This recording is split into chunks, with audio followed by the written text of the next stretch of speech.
В эфире новости, в студии Кристина Якупова. Здравствуйте. Работу по возведению школы-сада на 320 мест в поселке Кангаласы проверил глава республики. Якутянка Карина Колесова, победившая рак, награждена нагрудным знаком и дипломом Всероссийской инициативы «Горячее сердце» в Москве. День Сайлыка, начало лета, празднуют сегодня в Якутии.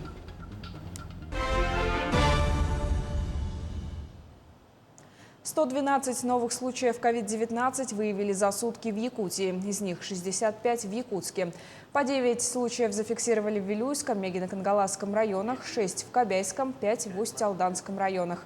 По 3 заболевших обнаружили в Неренгринском и Сунтарском, по 2 в Амгинском, Намском, Хангаласском и Чурапчинском районах. Также по одному инфицированному выявили в Алданском, Аймиконском, Оленёкском и Усть-Майском районах. За сутки лаборатории республики провели 2667 исследований на коронавирусную инфекцию.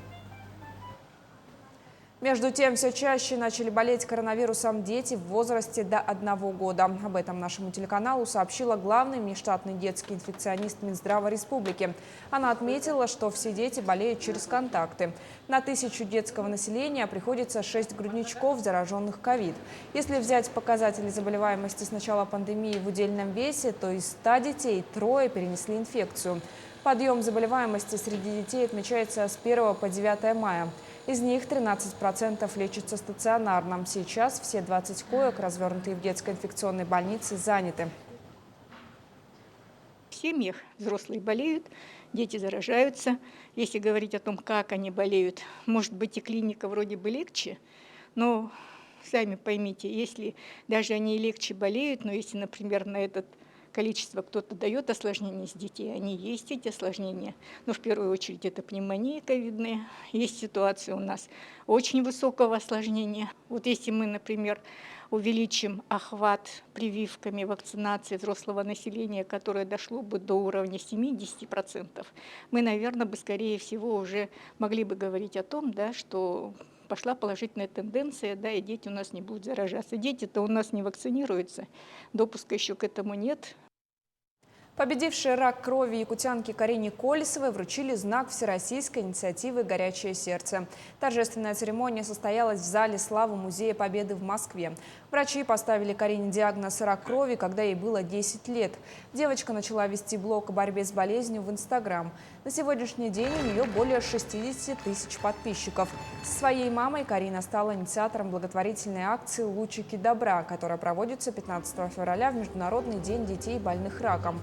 Суть акции заключается в сборе необходимых продуктов и вещей для детей и родителей, которые находятся на длительном лечении в онкологической больнице. Благодаря постам Карины жители Якутии узнают, что дети с онкологическими диагнозами нуждаются в дорогостоящем лечении. Якутские врачи участвуют в Московском международном онкологическом форуме. Это крупное событие в медицинской и общественной жизни России. Программа мероприятия включает освещение новейших достижений в онкологии, доклады зарубежных спикеров, дискуссии и мастер-классы. Какие технологии удивили якутскую делегацию, узнаем у Максима Кардозу. Куда ни посмотри, вокруг лишь прорывные технологии, ноу-хау в области диагностики, лечения, хирургии. На Московский онкологический форум специалисты со всей страны привезли самый передовой опыт. В течение 2 дней для участников конференции были организованы свыше 90 дискуссий и экспертных сессий по 17 направлениям от лучших специалистов. Ознакомились с различными новыми видами диагностики, лечения, скрининговыми программами, которые существуют, а также новыми методами лечения и ведения пациентов. Я с большим удовольствием посетила секции по онкопроктологии и онкомаммологии. И хочется отметить, что на базе нашего диспансера также проводятся на высоком уровне такие же операции. Также в рамках форума была предусмотрена обучающая программа для врачей-онкологов, включающая профилактику и раннее выявление рака, качественную диагностику и основные мировые тенденции в лечении пациентов.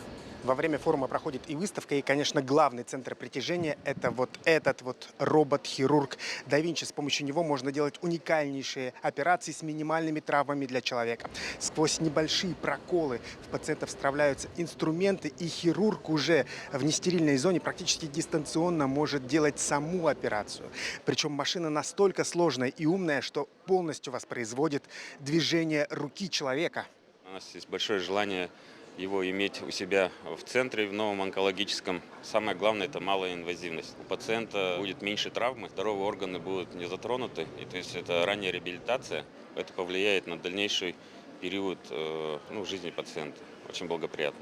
Кстати, якутским врачам тоже есть что рассказать коллегам. С прошлого года в республике работает онлайн-онкоскрининг, где каждый может заполнить анкету и узнать, находится он в зоне риска или нет. Всего этой программой воспользовались уже 9500 человек. Мы выявляем не только рак, но и предраковые состояния.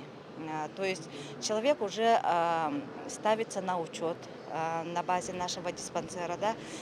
Его сопровождают наши врачи-онкологи, звонят, динамическое обследование. Вот через месяц человеку подходит, через 3, через 6, это все на обзвоне, это все контролируется. А с этого февраля в Якутии заработали кабинеты онкоскрининга при поликлиниках. Там можно в очном режиме пройти анкетирование, чтобы понять свой статус. Подобные услуги к концу года должны быть доступны в любой поликлинике по всей республике. Максим Кардозу, Джура Березкин, Виктор Олесов, Москва. Глава Якутии Айсен Николаев ознакомился с объектами капитального строительства, которые возводятся на территории городского округа города Якутска. Так, первым пунктом он посетил школу-сад в поселке Кангаласы. Учреждение строится в рамках программы социально-экономического развития субъектов Дальнего Востока. По словам подрядчиков, объект готов на 60%. Начались работы по прокладке систем отопления и электрики. Айсен Николаев дал поручение не сбавлять темп работ, а первому заместителю председателя правительства Якутии Кириллу Бычкову поручил рассмотреть вопрос переоснащения старой школы под спортзал. Объект строится по программе социально-экономического развития. Финансируется из 3 источников. Это основная часть федеральных средств, республиканский и муниципальный бюджет. Объект строится с прошлого года. На сегодняшний день строительная готовность составляет 57%. Все основные материалы закуплены. На объекте находится 72 человека. В принципе, вопросов или проблем каких-то по объекту не имеем. Должны в этом году сдать этот объект. Ну и я думаю, объект станет одной из точек роста дальнейшего развития поселка Кангаласы. Я надеюсь, что со строительством новой школы у нас здесь появится еще больше молодежи, еще больше детей пойдет в детский сад и в школу. И Кангаласа будет новым дыханием для развития самого Кангаласа в целом. День Саилыка отмечают сегодня в Якутии. Празднуется он в один день с христианским Николиным днем, который традиционно ознаменовывает начало лета. В этот день якутяне готовят оладьи, варят утиный суп и кормят землю. С наступлением лета жителей республики поздравил глава Айсен Николаев. Он отметил, что для наших предков переезд в Летники всегда имел глубокий смысл, связанный с пробуждением природы после долгой суровой зимы, появлением в Аласах густого травостоя, увеличением поголовья домашнего скота, установлением первых жарких дней. В настоящее время в регионе имеется свыше 350 летних ферм. В республике проводится целенаправленная работа по поддержке и развитию саилычных хозяйств и строительству современных летников. У ленских сельхозпроизводителей стало больше угодий. С 2019 года Управление сельского хозяйства восстанавливает земли, которые были заброшены десятки лет. В прошлом году реанимировали 116 гектаров, в этом планируется еще 136. Хотим силос посадить, в Мурье восстановили участки. Если брать в общей сложности по району, то у нас пашин числится именно 2160 гектаров. Из них 913 мы уже ввели в работу. Если у нас до 2018 года включительно было 700 гектаров, то уже в этом году 913. Инспекторы охраны природы Хангаласского улуса провели 12 рейдов во время весеннего сезона охоты. В одно из таких мероприятий отправилась и наш корреспондент Виолетта Засимова.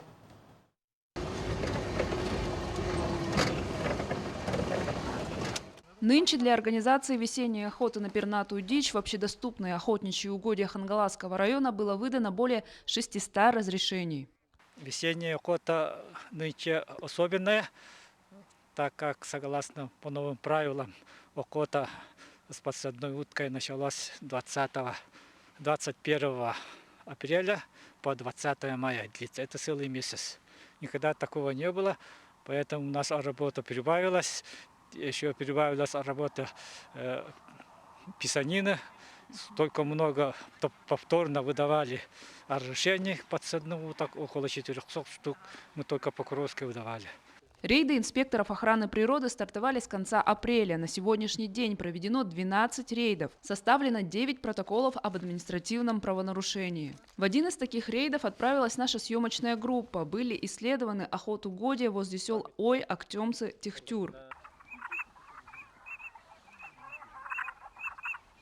Между селами Актемцы и Техтюр госинспектора выявили факт использования запрещенного по правилам охоты электронного манка. Тут же было изъято устройство, а также ружья и составлены протокола об административном правонарушении, которые впоследствии будут направлены в мировой суд. При охоте на водоплавающую дичь использовал звукоимитирующее устройство голоса уток. Нарушителями оказались жители города Якутска. Теперь им грозит лишение права охотиться на срок от 1 года до 2 лет. Нынешнему законодательству особенно наличие свидетеля или понятого при раскрытии административного правонарушения части охраны животного мира не требуется. Если есть на то видео, фотофиксация нарушения. Поэтому мы вот и всегда с собой берем, включаем и работаем. Рейды продолжатся. Впереди сезон охоты на турпана, который продлится с 1 по 4 июня. Виолетта Засимова, Федор Тарасов, Хангаласский улус. Пойманного в Тампонском районе Якутии белого медведя отправят в Москву. Вылет запланирован на 14 часов дня. В московском зоопарке его обследуют и назначат лечение. Напомним, ветеринарный врач зоопарка Арто Дайду после осмотра заключил, что состояние у медведя угнетенное, упитанность ниже среднего, а также у него отсутствует нижний левый клык. Краснокнижное животное, которое вышло в жилой сектор поселка Джибарики-Хая и представляло опасность населению, было доставлено в якутский зоопарк Арто Дайду 11 мая. Впервые белого медведя заметили в 20 километрах от села Столбы Верхоянского района 30 марта. Спустя пару недель, 15 апреля, в Тампонском районе. Тогда для обеспечения его безопасности, как редкого вида животного, направили 2 группы специалистов. 28 апреля он вышел к реке Хандги в Тампонском районе, где рыбачил местный житель.